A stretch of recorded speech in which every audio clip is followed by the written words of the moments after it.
Alright, today we're at Banyas National Park. So this is where the whole water cycle in Israel starts. Take a look. There are four main bodies of water in Israel: the Dead Sea, the Sea of Galilee, the Jordan River, and the Yarkon. The Dead Sea, which is the lowest place on Earth, was formed between the fault lines of the African Plate and the Arabian Plate, with the waters from the Mediterranean Sea. The Dead Sea has a salinity count of 34.2%, which is 9.6 times as salty as the ocean, making it one of the world's saltiest bodies of water and thus undrinkable. The Jordan River and the Yarkon are contaminated bodies of water and therefore undrinkable. The Sea of Galilee, also known as the Kinneret, is the largest freshwater lake in Israel. It was formed mainly from the waters of the Jordan River and underground fresh springs. Israel gets the majority of its fresh drinking water from the Sea of Galilee. After a decade-long drought had scorched the Fertile Crescent, and Israel's largest source of fresh water, the Sea of Galilee, had dropped to within inches of the black line at which irreversible salt infiltration would flood the lake en route forever, Israel was on the verge of a water catastrophe. In 2007, the government of Israel began imposing strict water laws in order to enforce more water-conscious policies.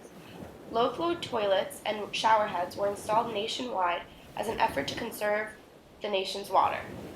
In another effort to conserve their water, there was an incorporation of innovative water treatment systems that recaptured 86% of the water that went down the drain and used it for irrigation.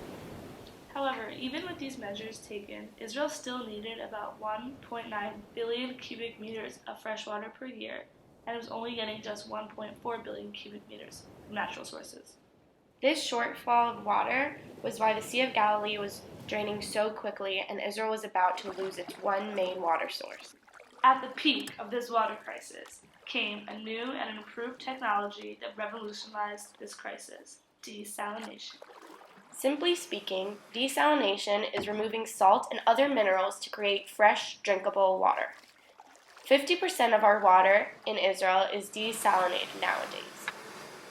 Israel set up multiple plants for desalination, including plants in the cities of Ashkelon, Hadera, and now Sorek. The Sorek plant provides the most cubic meters of water compared to the rest of the plants. It is the world's largest and cheapest reverse osmosis desalination plant up and running in Israel. Reverse osmosis is the most economically efficient process for desalination. The way in which reverse osmosis works is there is a solution of salt water on one side of the tank and pure water on the other side of the tank, and they are separated by a semi-permeable membrane. When pressure is applied to the saltwater side of the tank, it is enough to counteract the natural osmotic pressure from the pure water side, and then pushes the salt water through the filter.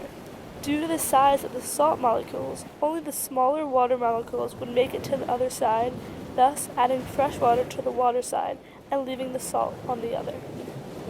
This solution solves one of the biggest problems in the world, which is water scarcity. Many of the world's countries now use this method to get fresh water, following Israel's lead.